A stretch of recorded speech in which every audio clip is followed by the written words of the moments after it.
प्रीति Rathi case 2013 का वो case जिस पर पूरा देश रोया था। आपने अब तक हैवानियत की दर्जनों दास्तान सुनी होगी, लेकिन जो सच्ची कहानी आज आपको हम सुनाने जा रहे हैं उसे सुनकर आप भी सिहर जाएंगे, अपने आंसू नहीं रोक पाएंगे। 2013 में घटी इस घटना पर तब लगभग पूरा देश रोया था। इस केस की सुनवाई के दौरान मामले की पैरवी कर रहे वकील ने इस अपराध को महिला जाति के साथ की गई अब तक की सबसे बड़ी हैवानियत करार दिया था। वहीं इस केस की सुनवाई कर रही जज ने फैसला सुनाते समय ऐसी टिप्पणी की थी जिसे सुनकर हर किसी की आंखों में आंसू आ गए थे। आखिर ये घटना क्या थी और कहां घटी थी? इस केस की सुनवाई के दौरान जज ने क्या टिप्पणी की थी? इस केस में और क्या कुछ हुआ था? चलिए जानते हैं सब कुछ सिलसिलेवार तरीके से इस वीडियो में। तारीख थी 1 मई 2013। वैसे तो ये तारीख अधिकतर लोगों के लिए आम दिनों की ही तरह थी, मगर दिल्ली के नरेला में रहने वाली प्रीति राठी के लिए ये दिन बेहद खास था। आज पहली बार प्रीति दिल्ली के बाहर जा रही थी। पहली बार घर छोड़कर बाहर जाने की वजह से मन में थोड़ी घबराहट भी थी, लेकिन खुशी भी थी, क्योंकि प्रीति ने वो कारनामा किया था जिस पर उसके पूरे परिवार को नाज था। दरअसल 23 साल की प्रीति राठी ने दिल्ली से ही नर्सिंग की पढ़ाई की थी।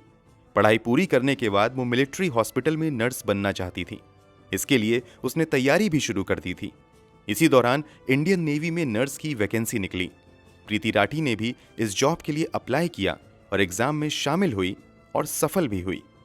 प्रीति नेवी में बतौर नर्सिंग ऑफिसर सिलेक्ट कर ली गई। अब सभी कागजी कार्रवाई पूरी हो चुकी थी और अब प्रीति को मुंबई के कोलाबा में स्थित नौसेना ऑफिस में रिपोर्ट करना था और उसे आईएनएस मुंबई में बतौर सेकंड लेफ्टिनेंट ड्यूटी ज्वाइन करनी थी। इसी वजह से प्रीति मुंबई जा रही थी। चूंकि परिवार की बेटी पहली बार दिल्ली से बाहर जा रही थी, इसलिए प्रीति को मुंबई तक छोड़ने पिता अमर सिंह राठी, चाचा विनोद कुमार दहिया और चाची सुनीता दहिया भी साथ में जा रहे थे। इन सभी को गरीब रथ एक्सप्रेस से मुंबई के बांद्रा स्टेशन पर पहुंचना था। तय समय पर 1 मई 2013 को ट्रेन दिल्ली के निजामुद्दीन स्टेशन पर आकर रुक जाती है। ट्रेन रुकते ही प्रीति अपने परिवार वालों के साथ जल्दी से ट्रेन में सवार हो जाती हैं और सभी अपनी अपनी सीट पर बैठ जाते हैं और ट्रेन अपनी मंजिल की तरफ बढ़ चलती है। इस ट्रेन में काफी भीड़ भाड़ थी। सीट पर जितने लोग थे वो तो थे ही, इसके अलावा काफी लोग खड़े भी थे, इसलिए बोगी के अंदर गहमा गहमी कुछ ज्यादा ही थी। ट्रेन के अंदर भीड़ के बीच एक युवक ऐसा भी था जिसने अपना चेहरा गमछे से छुपाया हुआ था और कैप पहना हुआ था। वो किसी से बातें नहीं कर रहा था, लेकिन कभी उठकर बाथरूम की तरफ जाता था तो कभी वापस आकर सीट पर बैठ जाता था और वो अक्सर प्रीति को झांकने की कोशिश करता था। ये बात प्रीति के परिवार वालों ने भी नोटिस की थी और वो कुछ ज्यादा ही सतर्क हो गए थे। खैर, भीड़ भाड़ और गहमा गहमी के बीच सभी लोग लगभग सो गए। रात यूं ही गुजर जाती है। सुबह होते ही सभी लोग उठ जाते हैं और इधर ट्रेन भी अपनी मंजिल की तरफ तेजी से बढ़ते हुए मुंबई पहुंच जाती है। अब तारीख बदलकर 2 मई 2013 हो चुकी थी। प्रीति और उसके परिवार वालों को बांद्रा टर्मिनल पर उतरना था। सुबह के 8:05 पर ट्रेन बांद्रा स्टेशन पहुंच जाती है और प्रीति, उसके पिता, चाचा और चाची सभी ट्रेन से उतर जाते हैं। यहां से अब सभी अपनी अगली मंजिल की तरफ बढ़ना शुरू कर देते हैं। ट्रेन से उतरने के बाद प्रीति थोड़ी थकी हुई महसूस कर रही थी, इसलिए वो थोड़ा धीरे धीरे चल रही थी, जबकि प्रीति के पिता और उसके चाचा चाची प्रीति से कुछ कदम आगे चल रहे थे। जब प्रीति ने देखा कि वो चलने में अपने पिता और चाचा चाची से काफी पीछे हो गई है, तो वो भी अपने कदम को तेजी से बढ़ाना शुरू कर देती है ताकि वो उन लोगों के पास पहुंच सके। अभी प्रीति ने अपने कदम तेजी से बढ़ाने शुरू ही किए थे कि अचानक प्रीति महसूस करती है कि किसी ने उसके कंधे पर पीछे से छुआ है। प्रीति के कदम अचानक रुकते हैं और वो पीछे मुड़कर देखती है कि किसने उसे छुआ है। प्रीति जैसे ही अपना चेहरा पीछे करती है, उसे वही लड़का दिखता है जो अपने चेहरे को गमछे से छिपाकर उसकी बोगी में ही बैठा हुआ था और लगातार उसे देखने की कोशिश कर रहा था। उसे देखने के बाद प्रीति कुछ समझ पाती उससे पहले ही वो नकाबपोश लड़का एक डब्बा निकालता है और अगले ही पल उस डब्बे में से कुछ प्रीति के चेहरे की तरफ फेंकता है। जैसे ही वो फेंकी गई चीज प्रीति के चेहरे पर पड़ती है, अचानक प्रीति दहाड़े मारकर चिल्लाना शुरू कर देती है। प्रीति की आवाज सुनकर उसके पिता और चाचा चाची दौड़कर उसके पास आते हैं। दूसरे पैसेंजर भी प्रीति के आसपास जमा हो जाते हैं, प्रीति की हालत देखकर लोगों को समझ आ जाता है कि दरअसल किसी ने उसके चेहरे पर फेंक दिया है। प्रीति के पिता और चाचा चाची जैसे ही प्रीति को संभालने की कोशिश करते हैं, एसिड के कुछ छींटे प्रीति के कपड़ों से उनके हाथों पर भी लगते हैं और उन लोगों के भी हाथों में जलन शुरू हो जाती है। फिर भी वो सभी अपने दर्द को भुलाकर प्रीति को संभालने में लग जाते हैं। प्रीति के पिता और चाचा तुरंत उसे उठाते हैं और स्टेशन मास्टर के ऑफिस में लेकर चले जाते हैं।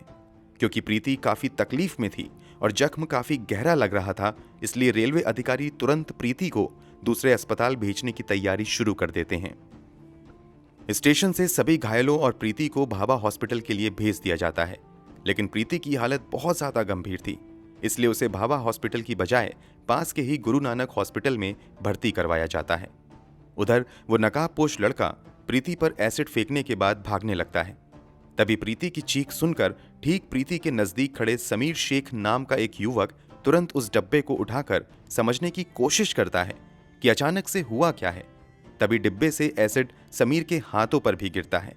वो तुरंत डब्बा नीचे फेंकता है और समझ जाता है कि इस लड़की पर एसिड अटैक हुआ है और वो तेजी से उस नकाबपोश व्यक्ति के पीछे भागना शुरू कर देता है। साथ ही चिल्लाता है, सलीम, सलमान, उसे पकड़ो, पकड़ो। दरअसल सलीम और सलमान भी समीर के साथी थे, इसलिए समीर को जब ये एहसास होता है कि लड़की पर एसिड अटैक हुआ है तो वो नकाबपोश के पीछे भागना शुरू कर देता है। साथ ही अपने दोनों जानने वालों को भी उस नकाबपोश लड़के को पकड़ने के लिए कहता है। वो लोग भी उस नकाबपोश का पीछा करने लगते हैं, लेकिन कुछ ही पलों में वो नकाबपोश उन सभी को चकमा देकर भाग जाने में कामयाब हो जाता है। समीर शेख, सलीम और सलमान, ये तीनों नाम याद रखिएगा, क्योंकि इस केस में इन तीनों ने आगे महत्वपूर्ण भूमिका निभाई थी। प्रीति को गुरु नानक हॉस्पिटल में एडमिट करवा दिया जाता है, जहां उसका ट्रीटमेंट शुरू हो जाता है, जबकि प्रीति के पिता, चाचा, चाची और समीर शेख को भी भाभा हॉस्पिटल ले जाया जाता है। इधर पुलिस मौके पर पहुंचकर स्पॉट पंचनामा बनाना शुरू कर देती है।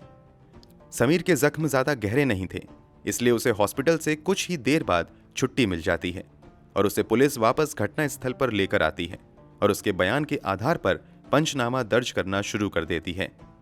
इसके अलावा पुलिस वहां से सबूत भी इकट्ठे करती है। चूंकि प्रीति को भाभा हॉस्पिटल ले जाने के लिए कहा गया था, लेकिन उसकी हालत ज्यादा गंभीर थी, इसलिए जल्दबाजी में गुरु नानक हॉस्पिटल ले जाया गया था। लेकिन समस्या ये थी कि गुरु नानक हॉस्पिटल में बर्न यूनिट नहीं था और वहां कई अन्य सुविधाओं की भी कमी थी। इसलिए कुछ देर के बाद प्रीति को गुरु नानक हॉस्पिटल से मसीना हॉस्पिटल रेफर कर दिया जाता है। मसीना हॉस्पिटल पहुंचते ही प्रीति का इलाज शुरू होता है। इधर पुलिस भी प्रीति का बयान दर्ज करने के लिए मसीना हॉस्पिटल पहुंचती है, लेकिन जख्म इतना गहरा हुआ था कि प्रीति की आवाज जा चुकी थी। प्रीति का चेहरा बुरी तरीके से जल चुका था, साथ ही उसके गर्दन पर भी गंभीर घाव हुए थे। इस कारण प्रीति का बयान दर्ज नहीं किया जा सका। प्रीति के शरीर पर जरूर गहरे जख्म हुए थे, मगर प्रीति का हौसला अभी टूटा नहीं था और वो पूरे जज्बे और हिम्मत से लड़ रही थी। अब प्रीति चाहकर भी कुछ नहीं बोल पा रही थी, तो उसने हाथों से लिखने का इशारा किया। इसके बाद प्रीति को पेन और पेपर दिया गया। प्रीति लिखकर डॉक्टर और अपने माता पिता से बात करने लगी। इस एसिड अटैक की खबर मीडिया में भी फैल चुकी थी और धीरे धीरे ये खबर अखबारों और टेलीविजन की सुर्खियां बनने लगी। देखते ही देखते देश भर में ये मुद्दा छा गया। लोग इस एसिड अटैक के खिलाफ सड़कों पर उतरने शुरू हो गए और देश के कई हिस्सों में विरोध प्रदर्शन किया गया और जल्द से जल्द प्रीति के गुनहगारों को गिरफ्तार करके सजा देने की मांग शुरू की गई।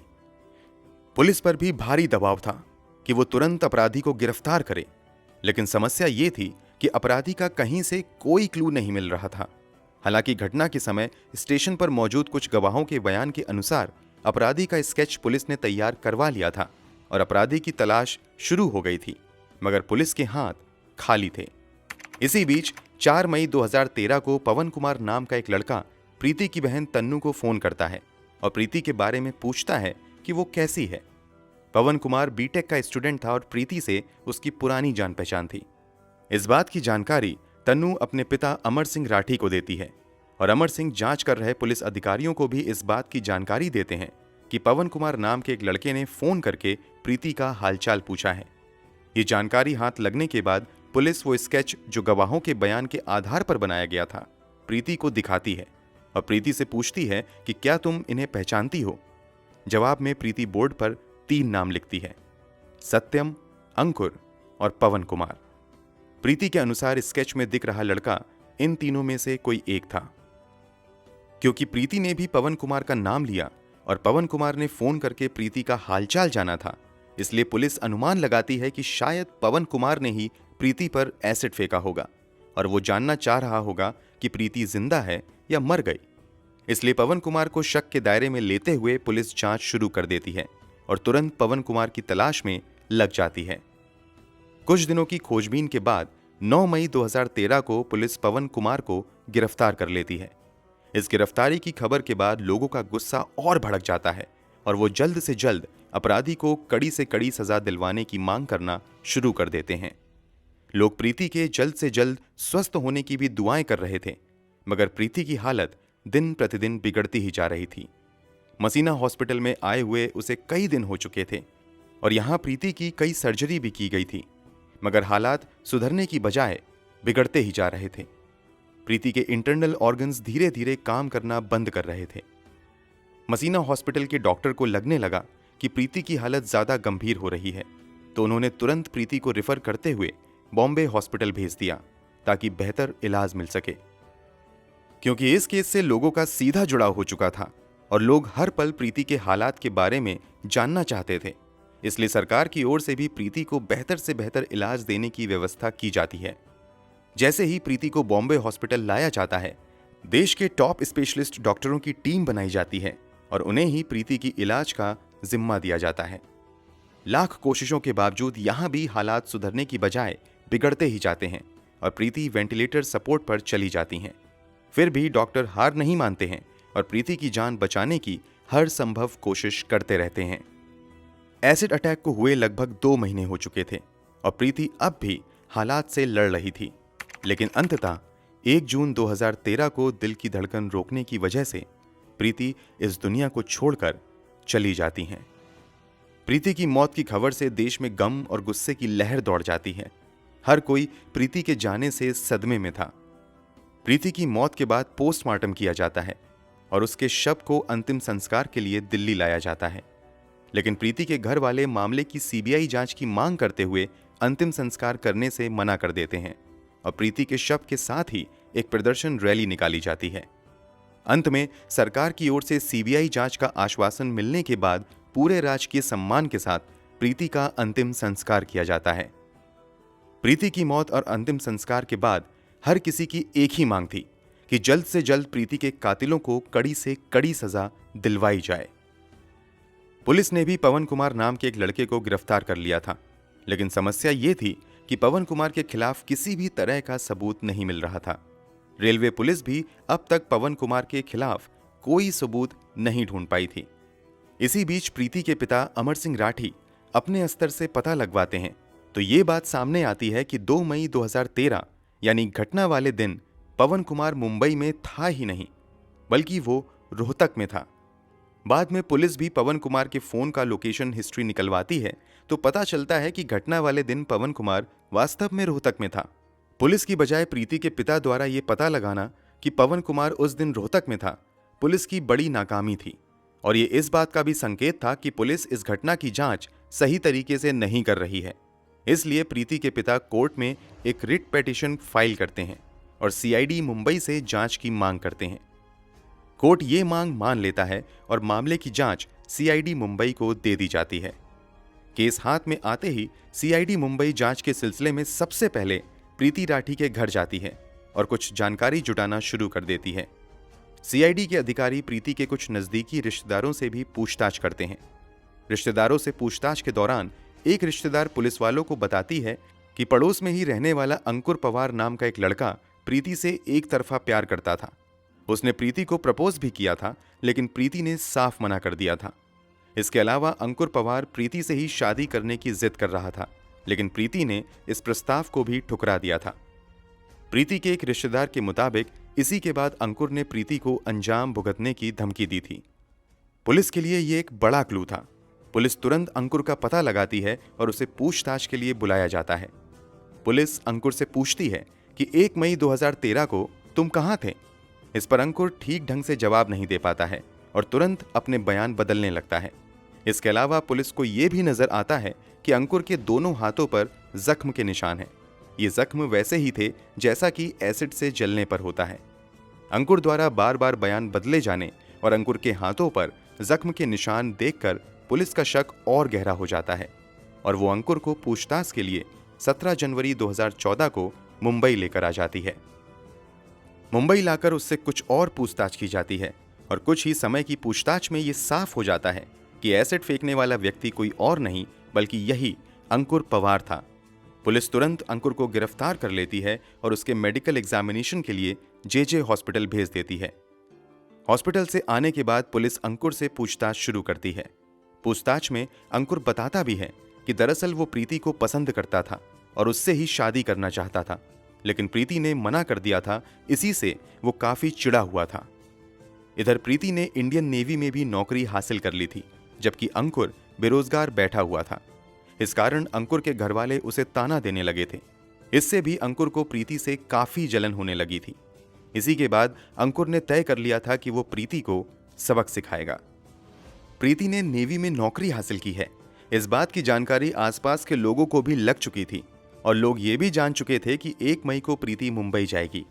अंकुर को भी इस बात की जानकारी हो चुकी थी, इसीलिए वो ट्रेन में सवार हुआ था। अंकुर ट्रेन के अंदर ही प्रीति पर एसिड फेंकना चाहता था, लेकिन ट्रेन के अंदर भीड़ काफी ज्यादा थी और ऊपर से अंकुर लगातार ट्रेन में प्रीति को घूर रहा था। इस कारण उसके माता पिता कुछ ज्यादा ही सतर्क हो गए थे, इसलिए ट्रेन के अंदर अंकुर को प्रीति के ऊपर एसिड फेंकने का मौका ही नहीं मिल पाया। वैसे सुबह के 4 बजे अंकुर ट्रेन की टॉयलेट के पास भी जाकर खड़ा हुआ था कि अब अगर प्रीति यहां आए तो वो यहीं पर एसिड फेंक देगा, लेकिन प्रीति वहां नहीं आई, इसलिए अंकुर का प्लान यहां पर भी फेल हो गया।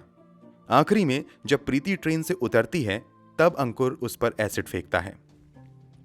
अंकुर ने जरूर अपना गुनाह कबूल कर लिया था, लेकिन पुलिस के सामने सबूत जुटाने की बड़ी चुनौती थी, इसलिए पुलिस अंकुर पवार के खिलाफ सबूत जुटाने में लग जाती है। सबसे पहले यह पता लगाने की कोशिश की जाती है कि आखिर अंकुर को एसिड दिया किसने था। जांच पड़ताल के दौरान खुलासा होता है कि अंकुर ने मुकेश भार्गव नाम के एक दुकानदार से यह कहते हुए एसिड खरीदा था कि उसने अंकुर बैटरीज नाम से अपनी एक दुकान खोली है, इसलिए उसे एसिड चाहिए। अंकुर ने दुकानदार को कहा था कि वो बहुत ज्यादा एसिड खरीदेगा, लेकिन ज्यादा एसिड खरीदने से पहले वो सैंपल देखना चाहता है, इसलिए दुकानदार ने उसे बतौर सैंपल एक हॉर्लिक्स के डब्बे में लगभग 2 लीटर एसिड दे दिया था। सबूत और मजबूत होने के लिए अंकुर की फोन डिटेल निकलवाई जाती है, तो पता चलता है कि 1 मई को अंकुर निजामुद्दीन स्टेशन पर था और फिर उसकी लोकेशन 2 मई की सुबह यानी घटना वाले दिन मुंबई के बांद्रा टर्मिनल पर थी। अब अंकुर की आइडेंटिटी कंफर्म करने के लिए पुलिस आई विटनेस के सामने आइडेंटिफिकेशन परेड करवाती है। आइडेंटिफिकेशन परेड के दौरान एक साथ कई लोगों को खड़ा किया जाता है, उसमें अंकुर भी शामिल होता है। उसके बाद उन लोगों को भी बुलाया जाता है जिन्होंने पहले गवाही दी थी कि हमने एसिड फेंकने वाले को देखा है। उन गवाहों में से समीर शेख, सलीम शेख और सलमान शेख अंकुर को देखते ही तुरंत पहचान लेते हैं और पुलिस वालों को बताते हैं कि ये वही लड़का है जो एसिड फेंकने के बाद भाग रहा था। दरअसल जब अंकुर एसिड फेंक कर जैसे ही पीछे मुड़ा था तो उसके चेहरे से वो गमछा हट गया था। चूंकि समीर शेख ने ही सबसे पहले एसिड फेंकने वाले व्यक्ति को पकड़ने की कोशिश की थी और भागने के दौरान एक बार अंकुर पीछे मुड़ा था, इसलिए समीर शेख ने उसका चेहरा भी देख लिया था। इसके अलावा सलीम और सलमान भी अंकुर का चेहरा देख चुके थे, इसलिए परेड के दौरान इन दोनों ने भी उसे पहचान लिया। परेड के दौरान समीर इस बात की भी पुष्टि करता है कि पुलिस ने जो डब्बा घटनास्थल से बरामद किया था वही डब्बा उसने अंकुर के हाथ में भी देखा था। इन तीनों के अलावा पवन मालवीय नाम का भी एक व्यक्ति अंकुर की पहचान करता है। इसके अलावा एक और व्यक्ति परेड के दौरान अंकुर की पहचान करता है और इस बात की गवाही देता है कि अंकुर उस रात ट्रेन में मौजूद था, क्योंकि लगभग 4 बजे उन्होंने अंकुर को टॉयलेट के पास खड़े देखा था। सभी पुख्ता सबूत जमा करने के बाद इस केस में अंकुर पवार को मुख्य आरोपी बनाते हुए चार्जशीट फाइल की जाती है और मामले की सुनवाई special city civil and session court greater Mumbai में शुरू होती है। ये जानकर आपका खून खौल जाएगा कि जब अंकुर को सुनवाई के लिए कोर्ट में लाया जाता है तो वो अक्सर मुस्कुराते हुए आता है। कई बार वो मुस्कुराते हुए विक्ट्री साइन दिखाता था। कोर्ट में सुनवाई के दौरान पुलिस की ओर से कुल 37 गवाह पेश किए जाते हैं। कोर्ट में भी आकर समीर, सलीम और सलमान शेख अंकुर की पहचान करते हुए गवाही देते हैं। सभी सबूतों और गवाहों को देखने के बाद आखिरकार स्पेशल कोर्ट द्वारा प्रीति राठी के अपराधी अंकुर पवार को आईपीसी की धारा 302 और धारा 326 बी के तहत दोषी पाते हुए मौत की सजा सुनाई जाती है और 5,000 का जुर्माना भी लगाती है। यह भारत के इतिहास में पहली बार था जब किसी एसिड अटैकर को फांसी की सजा सुनाई गई थी। इस मामले में पैरवी कर रहे स्पेशल पब्लिक प्रोसिक्यूटर एएम चिमलकर ने अंकुर की इस दरिंदगी को किसी भी महिला के खिलाफ की गई अब तक की सबसे बड़ी हैवानियत करार दिया था।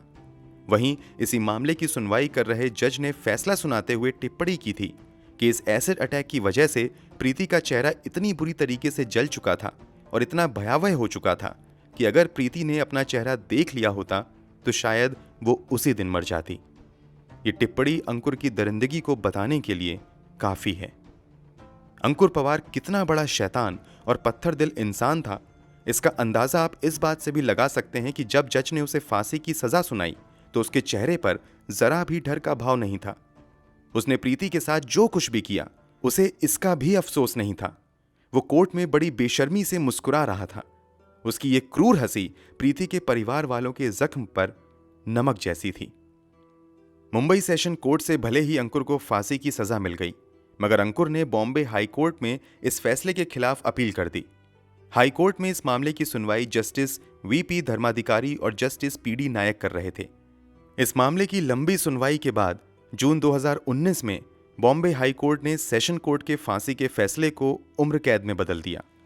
वैसे जिस दर्द से प्रीति गुजरी थी और जिस दर्द से प्रीति के माता पिता को गुजरना पड़ा, उस दर्द के सामने शायद उम्र कैद की सजा तो क्या, फांसी की सजा भी कम ही होती।